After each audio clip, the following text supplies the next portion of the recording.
I'm that track that you get on, international. First class seat on my neck, girl, riding comfortable.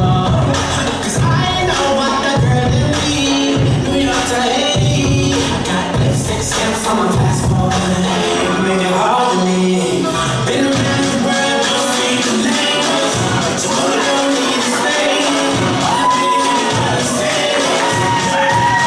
Talk dirty to them.